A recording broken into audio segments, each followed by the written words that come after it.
Sa nakaraang video ay natapos tayo kung saan tuluyan nang nagkita sina Han Kong at Chen Feng at nang makalapit na ang ating bida kay Outer Sect Elder Han ay agad nitong tinanong kung ano na daw ang kalagayan ng experience nito at ng kasalukuyan nitong lakas.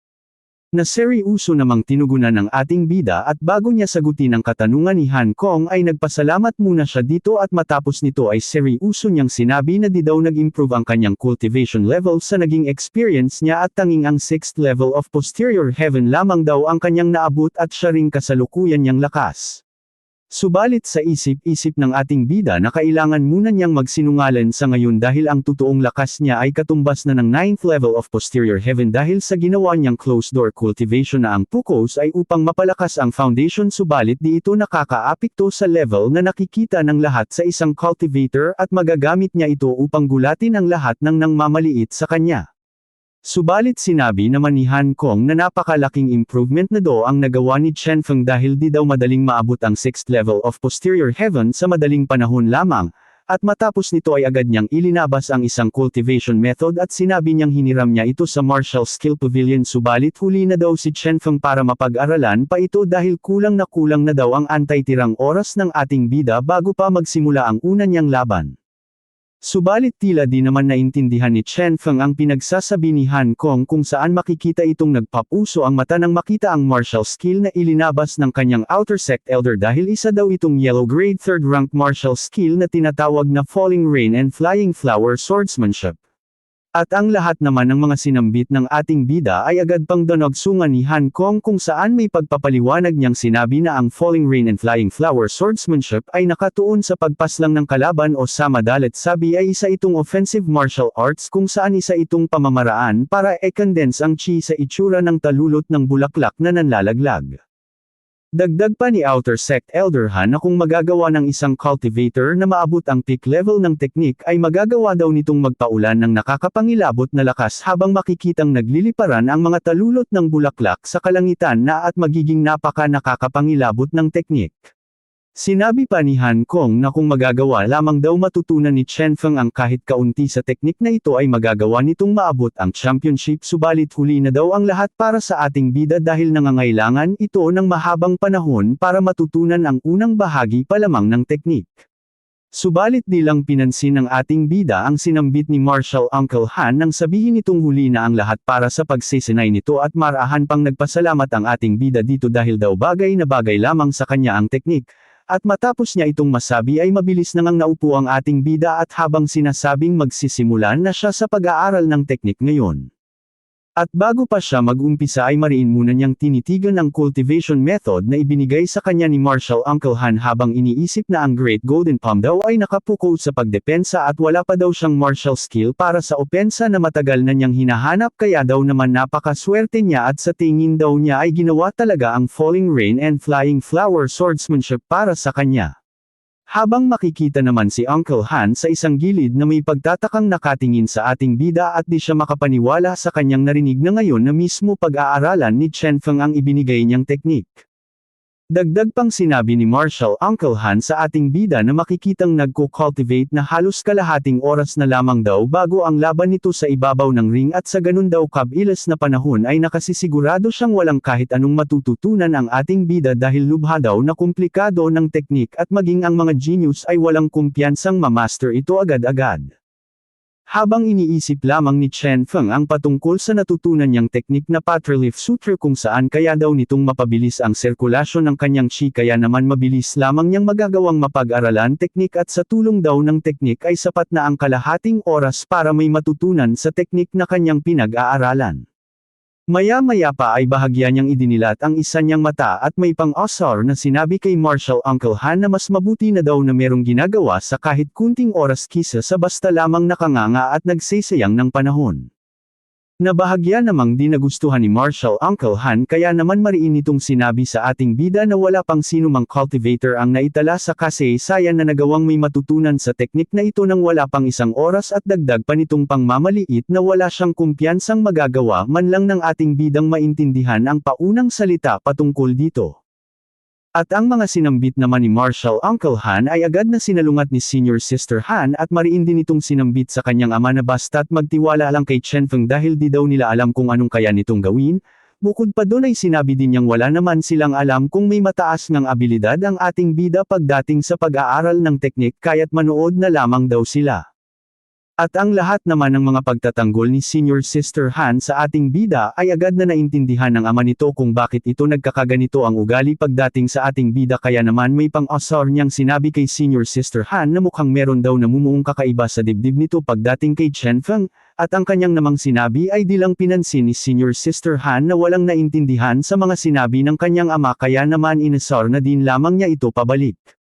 Makalipas pa ang ilang sandali ay bumalik sa seryusuhan ang usapan kung saan sinabi ni Marshal Uncle Han na ang Falling Rain and Flying Flower swordsmanship daw ay lubhang napakalakas subalit di naman daw ito basta-basta kayang matutunan, sambit pa nito na sa lumipas na mga taon ay maging ang pinakamatalino sa kanila pagdating sa pagmaster ng teknik ay umabot pa ng halos 1 buwan bago nito narating ang initial stage ng teknik.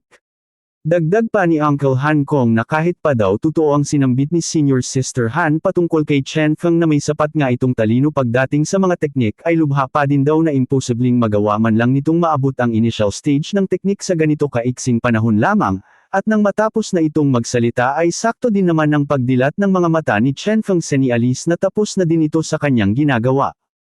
Dahilan upang isipin ni Marshal Uncle Han na wala talaga itong napala sa ginawa nito dahil wala daw naman siyang nakikitang pagbabago sa chi ng ating bida, sanialis lamang daw na totoo ang kanyang mga sinambit na wala pang sino man ang may kakayahang makaabot sa initial stage ng teknik kahit pa sa kalahating buwan. Maya-maya pa ay ibinalik na ng ating bida ang cultivation method kay Marshal Uncle Han at may pagkamayabang niyang sinabi na lubha talagang napakahirap ng teknik katulad ng sinasabi nito kanina dahil inabot pa daw siya ng kalahating oras para lamang maabot ang initial stage ng teknik. At ang mga sinambit naman ni Chen Feng ay di agad na unawaan ni Marshal Uncle Han kaya naman sinabi nitong naiintindihan niya ang ating bida dahil lubha talagang napakahirap ng teknik kaya wag daw agad sumuko ang ating bida. At makalipas pa ang ilang sandali ay agad na din niyang naunawaan ang sinambit ng ating bida na nagawa na niyang maabot ang initial stage sa loob lamang ng kalahating oras dahilan ng labis na panlalaki ng kanyang mga mata. Labis talagang nagulantang si Marshal Uncle Han sa kanyang nalaman base pa lamang sa tuno ng kanyang pananalita at habang nakatingin sa mayabang nating bida ay mariin niyang kinlaro dito kung totoo daw ba ang kanyang mga narinig na nagawa na nga nitong maabot ang initial stage ng teknik sa loob lamang ng mixing panahon. At ang paninigurado naman ni Uncle Han ay agad na tinugunan ng ating bida at sinabi nito ng may bahagyang pagyayabang na kayang-kaya daw sana niyang maabot ang late stage ng teknik kung mahigit sa 1 oras lamang ang panahon niya dahil lubha daw na maiksi ang kalahating oras para maabot ang late stage ng teknik. At matapos ng kanyang mga kaiabangan ay ilinabas na din niya ang cultivation method na kanyang nakulimbat sa hangal na si Uncle Quan sa Qingxin Mountain at sinabi niyang tinangnan daw ito ng kanyang senior sister Han kung magugustuhan niya ang regalo niya para dito.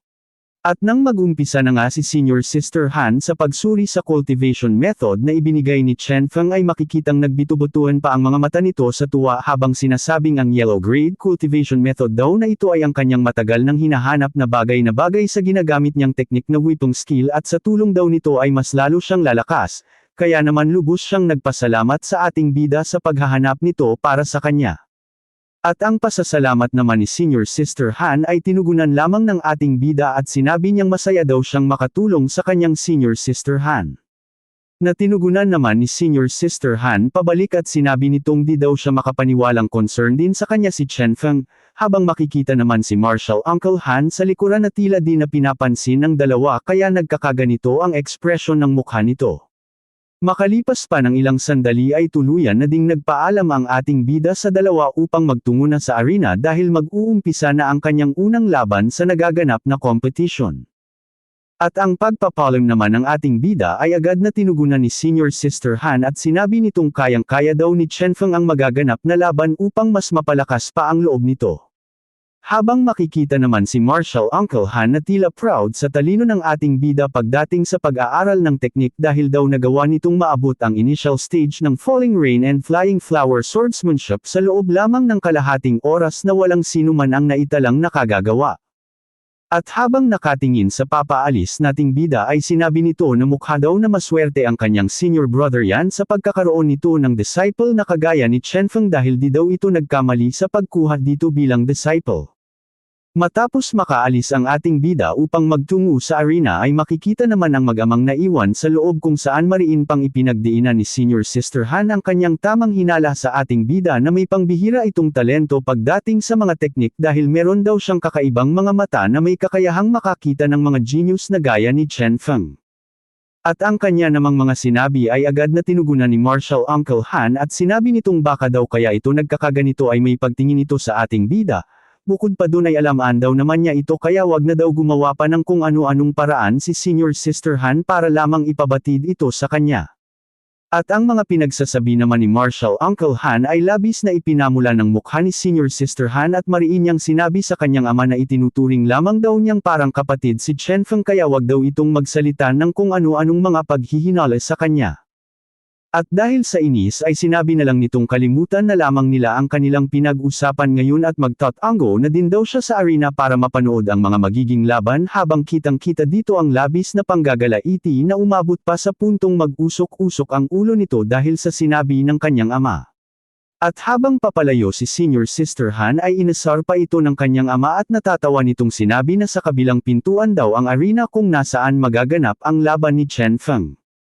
Naagad din naman tinugunan ni Senior Sister Han at nagkakamali daw ang kanyang ama kung iniisip nitong si Chen Feng daw ang kanyang gustong mapanood.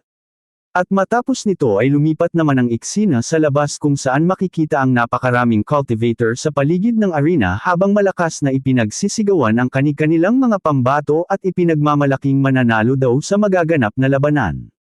Kung saan maririnig din naman ang iba na disam-asang ayon dahil may ipinagmamalaki din silang mga cultivator kaya naman malakas ng mga itong isinigaw na makikita na lamang nila ang mananalo sa oras na magkaharap na ang kanilang mga cultivator na ipinagmamalaki. Habang makikita naman sa kanilang panig ang ilang pang mga cultivator na malakas na nagsisisigaw para sa cultivator na si Ran Changling Senialis na malaki talaga ang tiwala nilang ito ang mananalo hanggang huli. At sa dami ng mga taga-suporta ng hangal ay meron pa itong mga babaeng taga-share sa kanya kung saan animoy mga bayaran lamang sa kanto ang mga wangis nito. Makalipas pa ang ilang sandali ay tuluyan na ding nag-announce ang rep-ere ng magaganap na ika-15 laban sa pagitan ng mga cultivator kung saan malakas niyang sinabi na mag-uumpisa na sila ngayon, dahilan ng lalong paglakas ng ingay sa buong paligid Senialis na kanina pa din kinakati ang mga manunood para sa paparating na laban. Maya-maya nga lang ay malakas nang sinabi ng rep-ere ang pangalan ng dalawang unang kalahok na maglalaban sa arena kung saan ang magaganap na laban sa pagitan ni Qi Shenshen at Chen Feng, at matapos niyang masabi ang pangalan ng dalawa ay agad na din naman itong inanyayahan sa ibabaw ng arena ang mga ito. Kung saan nang matapos ng makapagsalita ang rep-ere ay agad na ding kumilos si Qi Shenshen at mabilis na nga itong nagtungo sa ibabaw ng ring ng may pagkamaangas na postura. Habang makikita naman si Chen Feng na dahan-dahan lamang sumasampa sa ibabaw ng ring habang maririnig sa paligid ang mga cultivator na walang tiwala sa ating bida at sinasabi pa ng ilan na napakamalas daw ng ating bida dahil mukhang agad din itong mawawala sa laban dahil ang nakatapat pa nito ay si Qi Shenshen. Dagdag pa ng isang hangal na cultivator na ang kanya daw brother Qi Shenshen ay may napakatigas na pangangatawan kung saan ang balat at buti daw ng hangal ay may ihalin tulad na sa isang bakal at di na daw sila magtataka kung di man lang ito magagalusan ng ating bida. Sabi pa ng isa na kahit pa daw magawa ni Chen Feng na makaligtas sa kamay ni Qi Shenshen ay nakasisigurado daw silang magtatamo pa din ito ng malubhang pinsala na siyang mapapawalang bisa sa pagiging cultivator nito. Habang si Chen Feng naman ay seryoso lamang na sumasampa sa ibabaw ng ring habang iniisip ang Yumao niyang Master Yan. At habang nakatinggala ay mariin niyang sinabi sa kanyang isipan na alam niyang pinapanood siya ngayon ni Master Yan kaya naman ipapakita niya sa kanyang master na di daw ito nagkamali sa pagpili nito sa kanyang bilang disciple at sisiguraduhin daw niyang maipaghiganti niya ito sa mga hangal na nanglay sa bangkay nito lalong-lalo na daw kina Ranyuzo. Habang sa kabilang banda naman ay makikita sina Elder Han at Elder Son kung saan pagkaupo ng dalawa ay agad na nagsalita si Elder Son at may pagkamayabang nitong tinanong si Elder Han kung nandito din daw ba ito para panuurin lamang ang magiging laban ni Chen Feng. Dagdag pa ng hangal na mukha daw na napakamalas ng ating bida dahil napatapat pa ito sa kanyang disciple na si Qi Shenshen, at di daw naman lingid sa kanilang kaalam na masyadong malayo ang kakayahan ng bawat isa kung saan isang napakalakas na disciple ang kanyang alaga habang si Chen Feng naman ay kilalang isang walang kwentang cultivator sa buong Chen Yuan sect, Bukod pa doon ay wag na daw mag-akala pa si Elder Han ng kung ano sa ating bida dahil maya-maya lang ay makikita na nito kung paano ito lalampasuhin ni Qui Shenshun sa ibabaw ng ring. At ang lahat naman ng mga pinagsasabi ng hangal ay di naman nagustuhan ni Marshall Uncle Han kaya naman may panghahamon niyang sinabi sa hangal na si Elder Son na masyado pa daw maaga para magsalita ito ng kung ano-anong kahibangan patungkol sa kalalabasan ng laban, at wag daw itong mag-akala na siya si Nostradamus na isang manghuhula.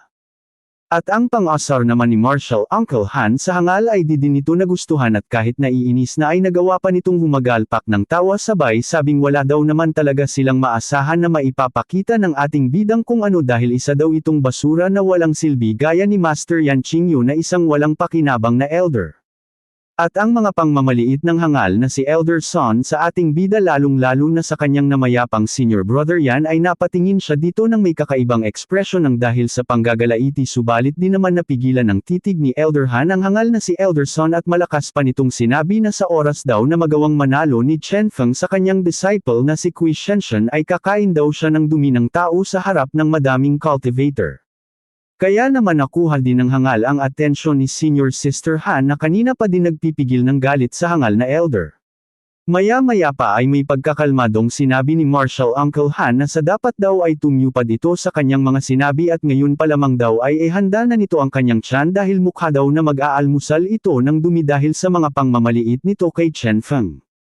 At ang sinabi naman ni Elder Han ay agad na tinugunan ng hangal na si Elder Son at may pang-asar niyang sinabi pabalik na sana daw ay may masabi pa ito mamaya sa oras na matapos na ang laban ng dalawa dahil sinisigurado niyang ang kanyang disciple ang magtatagumpay sa laban. At matapos ng pag-aasara ng dalawang elder sa kabilang banda ay lumipat naman ang eksena sa ibabaw ng ring kung saan makikita ang dalawang cultivator na nakatakdang magharap sa laban kung saan kitang-kita na pareho na ang mga itong handa sa magiging laban sa pagitan nilang dalawa, at makalipas pa ang ilang sandali ay tuluyan nang ang isinigaw ng repair na simulan na daw ang labanan, at nang marinig naman ito ng mga manunood ay agad nang lumakas ang sigawan ng mga cultivator na kitang-kita na sa magiging resulta ng laban. Subalit bago pa magsalpukan ang dalawa ay agad pang nizingit ng hangal na si Qui Shenshun ang kanyang mga pagyayabang at mariin niyang sinabi kay Chen Feng na mukhang napakamalas daw nito dahil siya pa ang una niyang nakatapat sa laban. At dagdag pa ng hangal na pagbabayaran daw nito ang ginawa nito kaninang pamamahiya sa kanyang senior brother Ran Changling at sisiguraduhin daw niyang dudurugin niya ang bawat buto nito sa lahat ng parte ng kanyang katawan. At kung ayaw daw itong mangyari ng ating bida ay ngayon pa lang daw ay lumuhad na ito sa kanyang harapan bago pa niya simulan ang kanyang mabibigat na pagbabante dahil 100% daw siyang nakasisiguradong yun ang mangyayari sa oras na mag-umpisa na daw siyang umatake sa ating bida. At ang lahat naman ng mga pinagsasabi ng hangal ay may pagkakalmado lamang na tinugunan ni Chen Feng at di din nagpatalo sa kayabangan ng ating bida kung saan may pang-asar pa nitong sinabi na napakaswerte daw niya dahil ang makakatapat niya ay ang hangal na isa lamang sunod Sun Yuan sa hangal na si Ran Changling at ito pa daw ang mukhang minamalas dahil magiging pang-warm up lamang ito sa kanya. Dagdag pang pang-asar ng ating bida na wag na daw magsalita pa ang hangal dahil wala daw namang karapatang magyabang ang katulad nitong askisar lamang ni Ran Changling sa kanyang harapan dahil lalo daw siyang nangangating tapusin ito. At ang lahat man ng kayabangan at pang-asar ni Chen Feng ay makikitang talagang naging epektibo sa hangal na si Qui Shenshun na makikitang ang labis ng nanggagalaiti sa kanyang mga narinig at malakas pa niyang isinigaw na wala daw karapatan ang basurang gaya lamang ng ating bida na ipahiya siya sa harap ng madaming cultivator. Tuluyan nang nahulog sa patibong ni Chen Feng ang hangal kung saan di na nito pinag-isipan pa ang kanyang mga gagawin dahil sa sobrang panggagalaiti sa ating bida na siya namang plano ni Chen Feng una pa lamang upang di na ito makapaglabas pa ng malalakas na teknik. Makikitang nagmala Super Sean na nga ang hangal na si Qui Shenshun upang agad nang umatake ng bara-bara sa ating bida at upang magawa na daw niya ang kanyang mga sinambit kanina. Makalipas pa nga ng ilang sandali ng paghahanda ng hangal na si Qui Shenshun ay agad na ding itong umatake kung saan walang pagdadalawang isip niyang ginamit ang pinagmamalaki niyang teknik na Iron Shoulder Bump upang tapusin agad ang buhay ni Chen Feng sa isang pag-atake lamang. Habang makikita naman sa isang gilid ang mga hangal na cultivator na taga-suporta ni Qui Shenshun kung saan maririnig na malakas nilang sinambit na mukhang agad daw matatapos ang laban dahil ginamit na ni Qui Shenshun ang unique skill nito na walang sino man ang may kayang makadepensa sa katapat nitong level. Dagdag pa ng isang hangal na kilalang kilala ang teknik na ginamit ni Qui Shenshen dahil maraming beses na nila itong nakita kung saan maging ang may mas mataas na level sa kanilang senior brother ay nahihirapang makadepensa dito ay paano pa daw kaya si Chen Feng nakitang-kita namang may mababang level lamang. Dagdag pa ng isa na game over na daw agad ang laban dahil kitang-kita daw naman na walang balak ang kanilang senior brother na patagilan pa ang laban dahil ginamit na agad nito ang kanyang fatal move. At muling bumalik ang eksena sa ibabaw ng ring kung saan makikita ang ating bida na kalmado lamang na nakatayo habang iniintay ang ipinagmamalaking atake ng hangal at habang may seryusong mukha ay mariin niyang sinabi sa kanyang master yan na ito na daw ang panahon upang magsimula siyang hugasan ang nadumisan nitong reputasyon at mag-uumpisa daw siya sa pinakamababa hanggang sa kay Ranyuzo. Makalipas pa nga ng ilang sandali ay tuluyan na ding tumama ang pinakamalakas na pag-atake ng hangal sa ating bida at sa lakas ng pag-atake ay agad na binalot ng makapal na usok ang ibabaw ng ring kasabay ng malakas na pressure senialis na dingabiro ang pinakawalang atake ng hangal, at sa kapal din ng usok ay di na natin makita sa ibabaw ng ring ang resulta ng salpukan. Habang di pa din humuhupa ang makapal na usok ay makikita naman ang hangal na si Elder Son kung saan umandar na naman ang pagkahibang nito at habang humahagalpak ng tawa ay may pang-asar niyang sinabi kay Elder Han na mukhang di daw siya makakakain ng dumi dahil mukhang natapos na daw agad ang alaga nitong si Chen Feng, at ang sinabi naman ng hangal ay may pagkakalmado lamang na tinugunan ni Elder Han at kagaya ng hangal ay humagalpak din ito ng tawa habang sinasabi na manood na lamang ang hangal na Elder dahil wala pa namang linaw kung sino nga talaga sa dalawa ang nanalo. Maya-maya pa habang mariing nakatingin si Marshal Uncle Han sa ibabaw ng ring ay makikitang bigla itong napangiti sa kanyang kinauupuan senialis na walang nangyari sa ating bidang masama. At habang nakangiti ay may pagkakalmado niyang sinabi sa hangal na Elder na mas mabuti pa daw na tingnan na lang nito ng mariin ang nangyayari sa ibabaw ng ring kisa sa magsayang ng laway sa kanyang mga kahibangan. Matapos nito ay bumalik ang eksena sa ibabaw ng ring kung saan makikitang maayos lamang na nakatayo ang ating bida sa likuran ng hangal na si Qui Shenshen at habang wala sa balansi ang hangal ay may pagkamayabang na nagsalita ang ating bida at mariin niyang sinabi na di niya raw itatangging napakalakas ng iron shoulder bump na ginamit ni Qui Shenshen subalit masyado daw namang mabagal ang mga kilos nito dahilan upang matawag pa din itong walang silbi. Makalipas pa ang ilang sandali ay tuluyan na ding bumulagta sa harapan ng ating bida ang kanina lamang ay taas noo pang nagbabanta kay Chen Feng subalit sa isang mabilis na pag-atake lamang ni Chen Feng ay agad na din itong nawalan ng malay habang dahil sa mga pangyayaring di inaasahal ng madami ay naging dahilan ito ng labis na katahimikan sa buong paligid ng arena. At nang makita naman ng hangalan si Elder Son ang nangyari sa kanyang ipinagmamalaking disciple ay labis siyang nagulantang at may pagtataka niyang tanong na papaano daw nangyaring nagawa lamang ni Chen Feng na pabagsakin ang kanyang disciple sa isang pag-atake lamang. Maya-maya pa ay agad na ding nawala ay matinding katahimikan ng paligid ng malakas na i-announce ng tagapaghatol na si Chen Feng na ang nagwagi sa unang laban, kasunod ng malalakas na hiyawan ng mga balimbing na cultivator kung saan maririnig namang agad silang naging taga-suporta ni Chen Feng. Habang mapapansin naman ang ating bida na kalmado lamang na nakatayo sa gitna ng ring at may pagmamalaki niyang sinabi sa kanyang master na maayos daw ang kanyang naging progreso at wala itong dapat pagsisihan sa kanya. Habang makikita naman sa kabilang banda ang mga taga-suporta ng hangal na si Qui Shenshen na labis ding nagulantang at napanganga sa kanilang nasaksihan at mariin pang sinabi ng isa na baka daw hallucination lamang ang kanyang nakikita, habang ang isang naman ay di makapaniwala at napapatanong pa kung si Chen Feng nga daw talaga ang nasa ibabaw ng ring dahil dati daw naman itong walang silbi. Pahabol naman ng isa na mukhang nagkamali daw sila sa pagsukat sa kakayahan ng ating bida dahil nagawa nitong mapabagsak ang isa na kilalang cultivator na si Qui Shenshen sa isang pag-atake lamang. Maya-maya pa ay muling bumalik ang eksena sa ating bida kung saan umandar na naman ang kayabangan nito at mariin niyang sinabi kay Ranyuzo na ito daw ang una niyang hakbang sa sinabi niyang paghihiganti at ipakikita daw niya sa hangal kung papaano niya dudurugin ang mga kasangga nito. At habang mariing nakatingin sa isang banda kung saan matatagpuan ang hangal na si Ranyuzo at mariin pang dagdag ng ating bida na maghintay daw lamang ito dahil di magtatagal ay ito na ang kanyang isusunod na asikasuhin. Habang makikita naman ang hangal na si Inner Sect Elder Ran sa itaas na tila di man lang kinabahan sa mga pagbabanta at mabibigat na binitawang salita ni Chen Feng bagkus ay tinugunan niya lamang ito ng nakakalukong ngiti habang sinasabi na masyado daw matalas ang mga tingin ng ating bida. Dagdag pa nito na di daw niya sukat akalaing ang isang basurang gaya ni Chen Feng ay magagawang umangat sa mixing panahon lamang kahit na alam naman ng lahat na isa lamang itong walang silbing cultivator. Abangan sa susunod nating video ang mga kaganapan kung saan magpapatuloy ang laban ni Chen Feng sa ibabaw ng ring sa isa na namang mayabang cultivator at nagkataon pang kasapi na naman ito ng hangal na si Elder Son. Ano kaya ang magiging resulta ng laban? Mananalo kaya ang ating bida sa kasunod niyang magiging laban? O dito na magwawakas ang kanyang mga tagumpay at kay-abangan? Kung gusto mong malaman ang susunod na eksena ay mag-intay ka pa ng 1 linggo para sa susunod nating video. Joke lang mga idol, may kasunod agad ito kaya abangan mo bukas ng hapon sa parihong oras.